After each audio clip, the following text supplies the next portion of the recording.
ಯಾಕೋ ನಿಮ್ಮ ಅಣ್ಣನ್ಗೆ ರೆಸ್ಪೆಕ್ಟೇ ಕೊಡ್ತಿಲ್ವಂತೆ? ರೆಸ್ಪೆಕ್ಟ್ ಅಂದ್ರೆ ಗೊತ್ತಿದ್ರೆ ತಾನೇ? ಏನು ರೆಸ್ಪೆಕ್ಟಾ?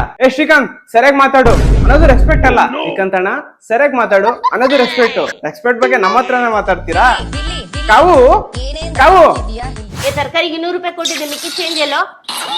ಅಮ್ಮ ಬಹುಶಃ ಅದು ನನ್ನ ಸ್ಟ್ರಾಟಜಿ ಆಗಿರ್ಬೋದು. ನೀವೇನೋ ಒಂದು ಪಾಕೆಟ್ ಮನಿ ಕೊಡ್ತೀರಾ, ಅದು 20 ರೂಪಾಯಿ 30 ರೂಪಾಯಿ ನನ್ನ ಜೀವನದಲ್ಲಿ ಅಳವಡಿಕೆ ಮಾಡ್ಕೊಂತೀನಿ ಅಂತ ಹೇಳ್ಬಿಟ್ಟು ಎತ್ತಿಟ್ಕೊಂಡಿದ್ದೆ. ಅದು ಇವತ್ತು ದುರಂತವಾಗಿ ನಿಮ್ಗೆ ಗೊತ್ತಾಗುತ್ತೆ ಅಂತ ನನ್ನ ಊಹೆನೂ ಮಾಡ್ಕೊಂಡಿರ್ಲಿಲ್ಲ. ಅದ್ ಕಾಸು ಇಲ್ಲ ಐತಮ್ಮ. ಏನಮ್ಮ ಐಸ್ ಕ್ರೀಮ್ ಖಾಲಿ ಆಗಿದೆ? ಇರೋದಲ್ಲ ಅಕ್ಕಿರ ಕೊಟ್ಟೆ ಕಣ. ನಿಮ್ಗೆ ಅಂತ ಇಷ್ಟೆಲ್ಲ ಹೆಲ್ಪ್ ಮಾಡ್ಕೊಡ್ತೀನಿ, ನೀವು ನನ್ಗೆ ಅಂತ ಸ್ವಲ್ಪ ಎತ್ತಿಡ್ಬೇಕಲ್ವಾ? ಇದು ಫೇವರಿಸಮ್ ಅನಿಸ್ತಿಲ್ವಾ? ಇದು ಫೇವರಿಸಮ್. ಯಾಕೆ ವಾಯ್ಸ್ ರೈಸ್ ಮಾಡ್ತಾ ಇದೀಯಾ?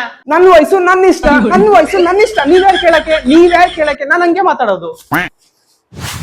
ಸ್ವಲ್ಪ ಸಾಸ್ ಹಾಕ್ತೀನಿ. ಹೋಗೋ ಈ ಕಡೆಯಿಂದ. ನೀವು ಇದಕ್ಕೆ ನ್ಯಾಯ ಕೊಡಬೇಕಾಗಿತ್ತು. ಲೈಕ್ ನೀವು ಅದಕ್ಕೆ ಎಂತ ಮಾಡಿದ್ರಿ? ನೀವು ನನ್ಗೆ ಹೀಗೆ ಮಾಡಿದ್ರಿ. ಇದಕ್ಕೆ ನನ್ನ ಫೇಸ್ ಅಲ್ಲಿ ಸ್ವಲ್ಪ ಕೂಡ ಇದಾಗಿದ್ರೆ ನೀವು ಇದಕ್ಕೆ ಇದಾಗ್ತಿದ್ರಾ? ನಾನು ಅದೇ ಆಗ್ತೀನಿ. ನನಗೆ ಹುಚ್ಚು ಇಲ್ಲಿ ಇನ್ನೆಂತ ಮಾತಾಡೋದು? ಅಲ್ಲಿ ಜಿಲ್ ಎಲ್ಲೋಯ್ತದು. ನಾನು ಅದೇ ಆಗ್ತೀನಿ.